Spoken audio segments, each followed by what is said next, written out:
D'un autre côté, quand les citoyens sont tous à peu près égaux, il leur devient difficile de défendre leur indépendance contre les agressions du pouvoir.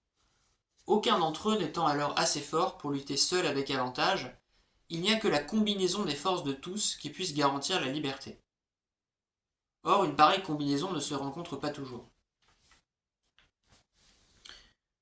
Donc ça, c'est mécanique. Ça soutient l'hypothèse que nous préférons l'égalité, cette égalité suppose la servitude. Lorsque vous effacez les inégalités entre la majorité des individus, alors nécessairement, parce qu'il y a un besoin, il y a un quantum incompressible d'inégalités qui doit exister dans une société pour qu'elle fonctionne, alors nécessairement, il y a des autorités qui profitent de l'égalisation des individus qui sont en dessous d'elles. Autrement dit, lorsque vous supprimez ce qu'on pourrait appeler des pouvoirs intermédiaires, alors c'est toujours le pouvoir qui est supérieur qui en profite. C'est logique. C'est complètement mécanique. Par exemple, dans l'histoire de France, la disparition de la féodalité a profité à la monarchie.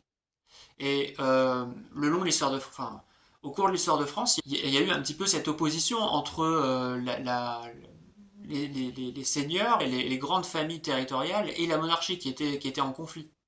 Et il y a eu même des moments dans l'histoire de France où ces pouvoirs qu'on pourrait dire intermédiaires dans le sens où ils ne sont pas l'État, ils sont simplement des nobles qui sont entre les citoyens, le peuple et le pouvoir suprême monarchique. Il y a eu des moments dans l'histoire de France où ces familles étaient presque plus puissantes que le roi. En tout cas, elles contestaient, elles challengeaient sa force. Et donc, ça c'est juste un exemple pour dire que lorsque vous supprimez les inégalités intermédiaires, en fait, dans une société, alors vous accroissez l'inégalité avec le pouvoir qui est suprême, qui lui reprend en fait les attributions et le pouvoir qu'avait le pouvoir intermédiaire. Alors je vous ai fait un petit schéma pour illustrer cette idée. Donc là, on a par exemple une société où il y a beaucoup d'inégalités, il y a des individus, voilà, des bonhommes de tailles différentes qui représentent plus ou moins le pouvoir voilà, sur un plan donné, hein, par exemple économique ou politique. Et donc voilà, dans cette société où les gens sont libres d'exercer leurs droits et de créer des inégalités entre eux, donc il y a plusieurs inégalités dans cette société, il y a beaucoup d'inégalités, et le pouvoir est assez... il y a plusieurs niveaux de pouvoir en fait, hein, voilà, il y a des petits bonhommes, il y a des moyens bonhommes et il y a des grands bonhommes. Mais le résultat de tout ça, c'est que relativement, il y a quelque chose, il y a une sorte d'équilibre, on va dire, des pouvoirs. Et si on passe dans un deuxième modèle de société où on égalise le pouvoir de tous les individus en dessous des trois grands bonhommes qu'il y avait dans le premier modèle de société, on arrive dans un modèle de société où effectivement il n'y a plus beaucoup d'inégalités entre la majorité des individus, donc les inégalités sont moins nombreuses, mais les inégalités qui restent sont beaucoup plus puissantes, beaucoup plus concentrées, là, envers les trois grands bonhommes qui ont été grandis en fait de l'égalisation de l'égalisation en dessous d'eux. Et là, effectivement, on peut arriver dans une forme de voilà, dans une société où la liberté est effectivement compromise et à une forme de despotisme. C'est la transition parfaite avec la suite de la vidéo. On a vu que les individus tendaient à préférer l'égalité dans la servitude à l'inégalité dans la liberté, mais finalement égalité en servitude, mais servitude à qui en fait? Servitude à qui? C'est ça la question. Et pour revenir encore toujours à cette idée, servitude à tous les pouvoirs qui sont nécessaires, absolument nécessaires à faire fonctionner la société. Et pouvoirs auxquels les citoyens ont bien voulu céder leur autonomie et donc une partie de leur liberté. Et ces pouvoirs, ce que je veux montrer ici, dans lesquels il y a une certaine servitude, c'est premièrement l'État, deuxièmement les grandes entreprises et l'aristocratie économique et financière qui la dirige, qui sont en fait des équivalents privés de l'État et qui fournissent les citoyens en différents biens et services. Et troisièmement, le troisième pouvoir auquel ont tendance à se soumettre les individus en démocratie, c'est eux-mêmes en tant que majorité. À la fois lorsqu'il s'agit d'élire un représentant, parce que c'est la majorité qui décide, ça c'est logique, et en même temps, en tant que majorité idéologique, parce qu'il est très compliqué de penser différemment de la majorité. Que ce soit une majorité nationale ou une majorité dans un contexte donné. Donc voilà, donc égalité dans la servitude, servitude à qui? L'État, l'aristocratie économique et financière et la majorité.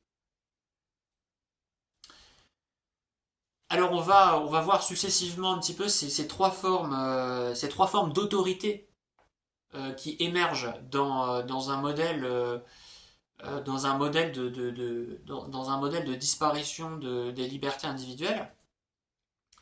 Donc la première, c'est l'autorité de l'État, et ça coule un peu de source. C'est-à-dire que il n'y a pas forcément besoin de beaucoup développer pour comprendre que l'État, c'est quelque chose de très important aujourd'hui.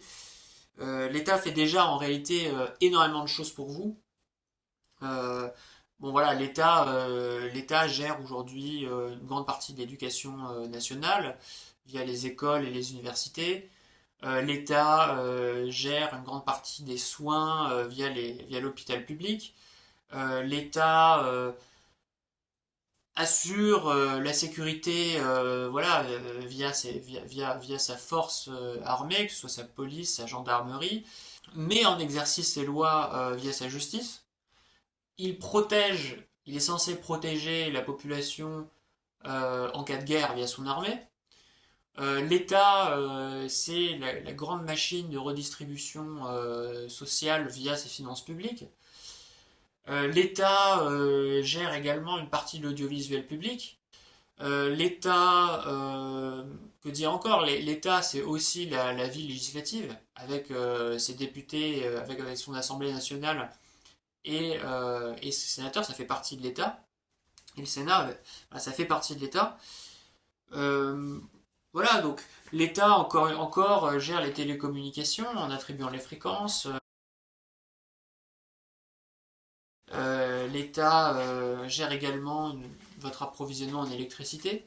L'État gère également les transports en commun, vous permet de prendre le train en France et les transports en commun dans votre ville.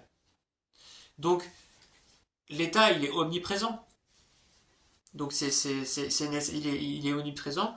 Aujourd'hui, il est nécessaire et c'est pas absurde de penser que dans un système où les citoyens ont moins de droits, c'est l'État qui en récupère. Voilà. C'est tout à fait logique. Alors, lorsqu'on dit que la société, d'ailleurs, va peut-être être amenée à conférer plus de droits à l'État et à en perdre, euh, on peut se souvenir qu'il y a eu, effectivement, il y a eu des contestations, il y a eu des révoltes, par exemple, il y a eu les Gilets jaunes, il y a eu la contestation contre la réforme des retraites. Mais ce qui est important, c'est que les contestations sont toujours contre les individus qui sont en fonction, mais jamais contre l'État en tant qu'institution. Et donc, euh, c'est pas paradoxal de dire que les citoyens sont de plus en plus dépendants envers l'État lorsqu'on dit que les gens sont jamais contents. Il y a un préjugé qui dit que les Français, par exemple, râlent toujours. Et que effectivement les Français sont capables de se mobiliser, de manifester. Mais en fait, c'est pas du tout paradoxal. En fait, les citoyens ne manifestent pratiquement jamais contre l'État en tant qu'institution. Ils manifestent toujours contre des personnes qui sont à un moment donné au pouvoir. Et donc, en fait, les citoyens reconnaissent même, je pense, enfin, en majorité, la nécessité institutionnelle de l'État et la remettent jamais en cause. Et on peut ajouter quelques remarques sur des facteurs qui peuvent accroître dans une démocratie le pouvoir de l'État. Premièrement, c'est l'ignorance, parce que l'ignorance, ça rend dépendant. D'où l'idée que je développerai enfin que je serai amené à réévoquer dans une autre vidéo que l'instruction à l'école, c'est absolument fondamental. Donc l'ignorance, premier facteur qui accroît le pouvoir, le monopole de l'État. La guerre, parce que en temps de guerre, l'État devient l'État est au-dessus de tout, quoi, parce que l'État est censé protéger sa population, et la guerre, c'est un peu la politique extérieure, c'est un peu le domaine régalien par excellence. De manière générale, tout ce qui menace l'ordre public tend à accroître le pouvoir de l'État et à réduire les droits des citoyens. Ça peut être une guerre civile ou une pandémie, par exemple. Pourquoi? Parce que dans ces moments, la population est vulnérable et qu'elle est dépendante puisque l'État doit garantir la sécurité de ses citoyens. Mais notez que dans tous ces moments, l'État acquiert des pouvoirs, alors plus ou moins temporaires, ça peut être réversible ou irréversible, mais que tous ces facteurs qui entraînent la division des citoyens entre eux, et même sans aller jusqu'à la guerre civile ou à la pandémie, tout ce qui fracture une société, tout ce qui la divise, accroît le pouvoir de l'État. Et ça, il y a un mot qui résume très bien ça, c'est diviser pour mieux régner. Et souvenez-vous de ça, diviser pour mieux régner, parce que je vais le reprendre à quelques reprises dans mes vidéos. Il y a un autre facteur qui est que dans une démocratie, et ça on le verra dans la deuxième vidéo parce que c'est le deuxième thème, comme les hommes sont de plus en plus individualistes, qui se soucient de moins en moins des affaires publiques, de ce fait de cet individualisme, en fait ils se reposent toujours plus sur l'État, auquel ils confient une partie de leur autonomie. Ça c'est très important, c'est un peu c'est un concept très important, qui est qu'aujourd'hui les gens sont en fait assez dépolitisés, assez individualistes, et donc ils sont d'autant plus soumis en fait à l'État que ils sont plus maîtres en fait de leur pays, ils sont plus maîtres de leur citoyenneté, de leur opinion politique, et ils s'intéressent surtout à leur confort personnel. Mais ça, on en parlera dans la deuxième vidéo. Globalement, il suffit d'admettre que, enfin, pour comprendre ce point, que les individus ne s'intéressent que très peu aux affaires politiques et que cet aspect de la démocratie est même amené à s'accroître avec le temps. Et enfin, il y a un autre facteur qui fait que qui peut accroître la concentration du pouvoir de l'État, c'est la personnalité démocratique du chef de l'État. Et c'est quelque chose qui peut d'ailleurs un peu surprendre, la personnalité démocratique, euh, mais c'est pas incohérent, dans le sens où, comme on l'a dit, en fait, les individus critiquent plutôt le chef de l'État que l'État en lui-même. Et donc, si ce chef de l'État peut donner l'illusion d'être comme tout le monde, bah, il sera d'autant plus respecté. Tocqueville donc dit quelque chose d'assez intéressant là-dessus. Il dit: dans les sociétés démocratiques, la centralisation sera d'autant plus grande que le souverain sera moins aristocratique. Voilà la règle. La première est en quelque sorte la seule condition nécessaire pour arriver à centraliser la puissance publique dans une société démocratique, et d'aimer l'égalité ou de le faire croire. Ainsi, la science du despotisme, si compliquée jadis, se simplifie. Elle se réduit, pour ainsi dire, à un principe unique, c'est-à-dire euh, à aimer la légalité ou le faire croire. Donc en fait, là, Tocqueville est assez sympa, il livre un peu un mode d'emploi euh, pour gouverner en démocratie, c'est de donner l'illusion aux gens que bah, vous êtes comme tout le monde, vous êtes sympa, vous êtes cool, etc. Euh, bon, c'est assez intéressant, hein. Et bon, finalement, ça a un nom très simple, hein, ça s'appelle la démagogie, hein. Voilà. Donc ça, c'est la première forme de pouvoir qui s'accroît en fait dans une démocratie du fait en fait de l'égalisation des conditions des gens entre eux et de l'individualisme de la société. Alors avant de passer à l'inégalité envers les entreprises, qui n'est pas le thème le plus développé de la pensée de Tocqueville, mais qui est quand même présent, je voudrais parler de la soumission à la majorité, qui était le troisième item des trois formes d'inégalité qu'on avait évoquées tout à l'heure. Donc c'est souvent effectivement au pouvoir politique qu'on associe les idées de despotisme, de tyrannie ou de côté d'autoritarisme. Mais on oublie quelque chose qui est assez important. C'est que dans une démocratie, le peuple est souverain et il a le droit d'élire tous les 5 ans, enfin en tout cas aujourd'hui, son président de la République. Et le principe de cette élection, notamment voilà, donc du président de la République, il y a plusieurs types d'élections, mais l'élection du président de la République, euh, la majorité des citoyens impose cette décision au reste. C'est-à-dire que si vous avez deux candidats A et B, et qu'il y a 51% des citoyens qui votent pour le candidat A, tandis qu'il y a 49% des citoyens qui votent pour le candidat B, eh bien, les 51% dominent sur les 49% et choisissent le candidat. Donc il y a bien, mais ça c'est logique, c'est tout à fait naturel. Mais il y a bien quand même on va dire une soumission au concept de majorité, puisque dans une démocratie, la majorité prend les décisions, enfin, a le droit, en tout cas, de voter, de choisir le gouvernant, le chef de l'État, pour le reste de la population. Et ce pouvoir de la majorité, il n'est pas simplement électif, il est plus généralement idéologique, en fait, dans une société. Et pour revenir d'ailleurs à l'exemple de l'élection, on peut se poser la question suivante, c'est est-ce que la décision qui est prise par le groupe le plus nombreux, est-ce que c'est forcément la plus juste ou la plus bénéfique pour l'ensemble des citoyens? C'est une question qu'on peut se poser. On peut imaginer qu'un État soit injuste, tout à fait, hein, c'est arrivé dans l'histoire qu'un État soit injuste. Donc, on pourrait se demander si une majorité d'individus ne peut pas aussi être injuste. C'est juste une question d'échelle. Alors là-dessus, il y a un argument statistique qui existe et qui vous diront que, enfin, c'est un argument qui pourrait prétendre que, en moyenne, la formule favorite des statisticiens, un nombre important d'individus a moins de chances de se tromper qu'une minorité d'individus. En tout cas, il leur semble certain, pour les gens qui ont ce genre d'argument, qu'un nombre important d'hommes a toujours moins de chances de se tromper qu'un nombre réduit de personnes. Mais en fait, il y a deux contre-arguments à ça, qui montrent que c'est pas du tout certain qu'une majorité ait toujours plus raison qu'une minorité, en démocratie en tout cas. Et la première, c'est que l'argument statistique serait vrai si tout le monde pensait de manière indépendante. C'est-à-dire que si chacun avait la capacité de s'isoler du monde et de faire sa propre réflexion à partir voilà, de sources de connaissances diverses et variées, alors c'est vrai que sans doute, euh, la décision prise par la majorité serait probablement plus juste. Sauf que dans la réalité, les gens ne pensent pas de manière indépendante. Ils écoutent la radio, ils écoutent les médias, ils écoutent des influenceurs, ils écoutent. En fait, toutes leurs idées ne viennent pas forcément d'un travail long et fructueux d'analyse de sources variées.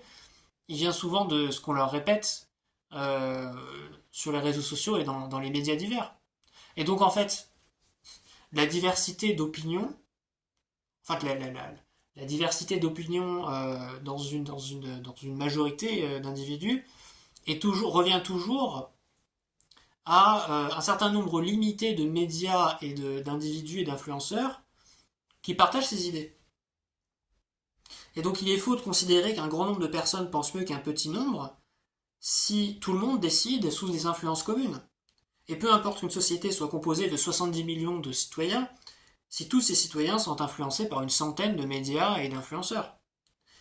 Et donc finalement, l'aspect démocratique de la société elle réside non pas elle réside non plus dans le nombre de citoyens, mais dans la diversité des centres d'influence, les médias, les personnalités, etc. Donc déjà, il y a une première limite à l'argument la majorité a moins de chances de se tromper, parce que finalement, il y a quand même moins de centres d'influence qu'on peut l'imaginer. Et deuxièmement, il y a un côté aussi enfin, il y a quelque chose qui est très important dans les idées que nos concitoyens adoptent, que je pourrais appeler la puissance normative de la pensée majoritaire. C'est-à-dire qu'en fait, c'est tellement puissant le fait que beaucoup de gens pensent pareil, que ça demande un courage intellectuel tel de dire bah non mais moi je suis pas d'accord avec vous, que en fait les gens finissent soit par se faire une raison, soit soit en fait à être convaincus finalement. Et donc ça on verra dans la troisième vidéo sur les idées en démocratie, mais je pense que le fait que beaucoup de gens pensent pareil, ça a une telle puissance sur certaines personnes que en fait elles cherchent même pas à aller plus loin. Elles se disent mais non mais attendez, si moi j'entends tous mes amis pensent que ça, alors ça doit être vrai. Donc en fait, l'argument de plus il y a de gens, moins les gens vont se tromper, c'est faux pour deux raisons. C'est que d'abord, il y a des influences communes qui influencent les 70 millions de personnes en France, et qui sont en réalité les médias, les influenceurs, etc. Et deuxièmement, dès qu'il y a un effet de mode, en fait, les gens sont entraînés dans la mode, en fait. C'est très rare aussi d'avoir le courage intellectuel d'avoir une idée qui va à l'encontre d'une mode, en fait. On peut aussi appeler ça du conformisme. Voilà. Et donc du fait de au moins ces deux contre-arguments, il y a peut-être d'autres, hein, mais je pense il est tout à fait faux de penser que plus de gens, un nombre important de personnes a moins de chances de se tromper qu'un nombre minoritaire. C'est pas du tout vrai. Cet argument n'est pas du tout vrai. Et donc effectivement, le concept formulé par Tocqueville de tyrannie de la majorité peut être compris de cette manière-là. C'est-à-dire que la majorité, ça devient le truc qui gouverne idéologiquement, le truc qui élit des représentants, mais c'est pas forcément une garantie de bon choix. Et il y a une autre idée qu'on pourrait avoir là-dessus, c'est que dans une démocratie qui donne donc la parole à la majorité, euh, la quantité a remplacé la qualité. En fait, la démocratie est l'ère de la quantité, alors que l'aristocratie était l'ère de la qualité. Et donc en fait, mais ça c'est cohérent avec tout ce qui a été dit précédemment, c'est que comme les gens n'aiment pas les inégalités, les gens ont tendance à exclure tout ce qui est un peu original, tout ce qui est un petit peu, et même au-delà d'original, tout ce qui est un peu recherché. Et à l'inverse, ils adorent les modes. Les gens adorent les modes, ils adorent le conformisme. Donc je suis pas du tout convaincu, mais peut-être que vous pourriez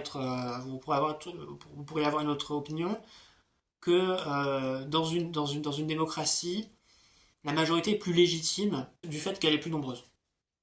Mais elle a bien un pouvoir. Elle a un pouvoir idéologique, parce qu'il est très difficile, parce que c'est le conformisme, et elle a un pouvoir d'élection de ses représentants.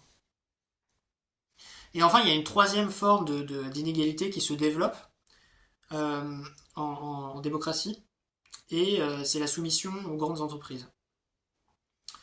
Euh, donc c'est vrai que de la démocratie en Amérique, c'est pas un livre d'économie.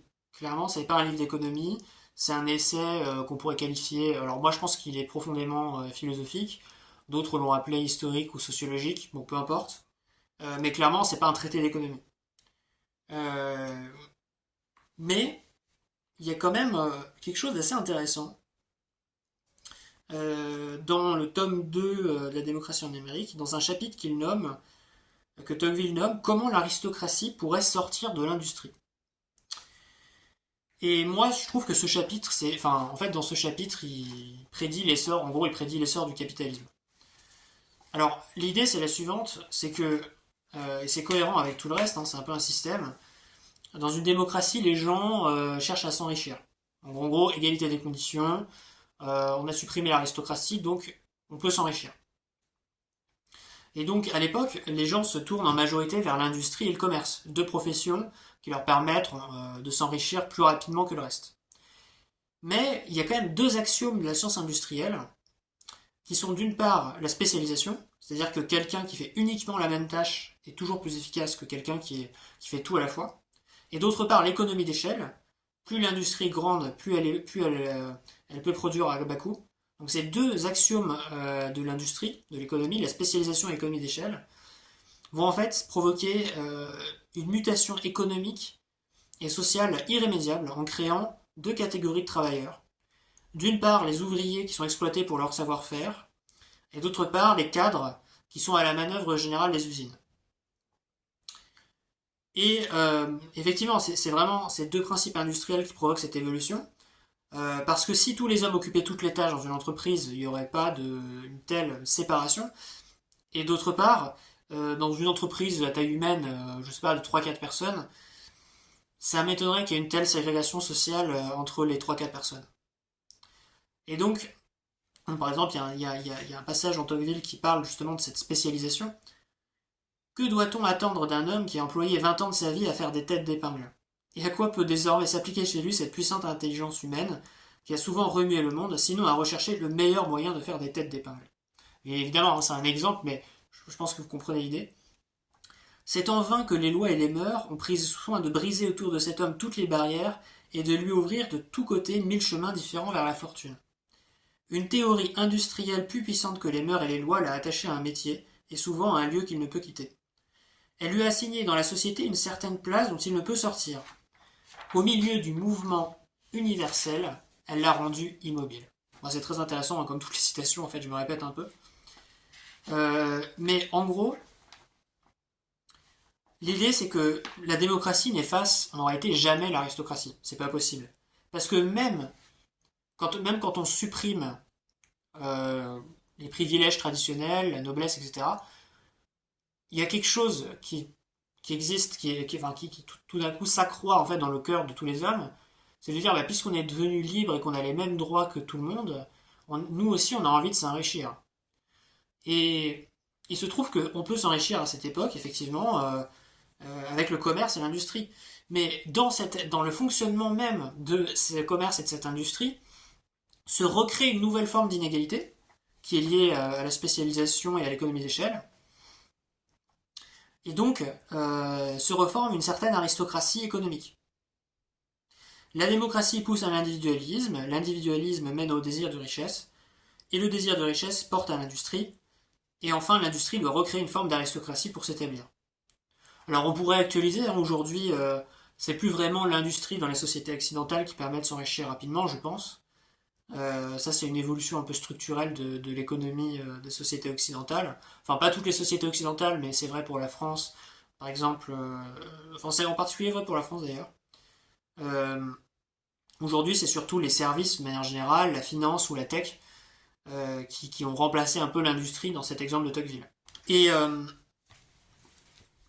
ce qui est important de comprendre, c'est que aussi cette nouvelle aristocratie économique, elle a rien à voir avec les aristocraties anciennes. Aujourd'hui, bon, bah, les manias de la finance et de la tech et leur armée de cadres bah, ne forment aucun corps. Ils ne cherchent pas à gouverner les hommes, mais simplement à se servir d'eux pour s'enrichir.